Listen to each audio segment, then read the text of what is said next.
ஒரே ஒரு ஊத்தப்ப வேணுங்க. இன்னும் நிறைய மாவு எடுத்து பொதுவா ஒரு ரவுண்ட ஊத்தி 4-5 வெங்காயத்தை போட்டு அள்ளி ஒரு நீளமான கேரட் எடுத்து ஒரு 16 கரண்டி நெய் எடுத்து அப்படியே லேசா விளாவி விட்டு இட்லி பொடி இருக்கு பாத்தீங்களா, மலை சாரல் மாதிரி அதை மேலாப்புல பரபரன்னு அப்படியே பேய விட்டு அப்படியே ரெட்டி கலர்ல முருக விட்டு கமன்னு ஒரு ஊத்தப்பத்தை எடுத்துட்டு வாங்க. அன்னைக்கு ஒரு ஊத்தப்பம் ஊருக்கு வந்தா இந்த கடையில சாப்பிடுவேன். வடிவல் ஊத்தாப்பம் இன்னைக்கு ட்ரை பண்ணேன். ஆக்சுவலி ட்ரை பண்ணது இல்ல, நீங்க சாப்பிட்டேன், சூப்பரா இருந்துச்சு. நிலா தோசை ஒன்று கொடுத்தாங்க. நிலா தோசை நான் ஃபர்ஸ்ட் வச்சு இங்கே தான் சாப்பிட்டேன்.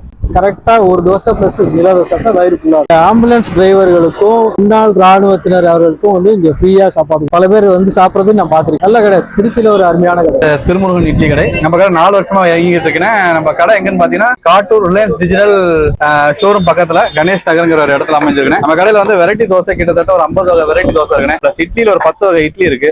ஈவினிங் 7 to நைட் 11 o'clock வரைக்கும் நம்ம கடை இருக்கு. சண்டே எப்பவுமே ஹாலிடே நம்ம கடை. ஃபேமிலியோட வந்து ஆர்வம் கொடுங்க, நல்லா டேஸ்டா இருக்கும். வாங்க, தேங்க்யூ.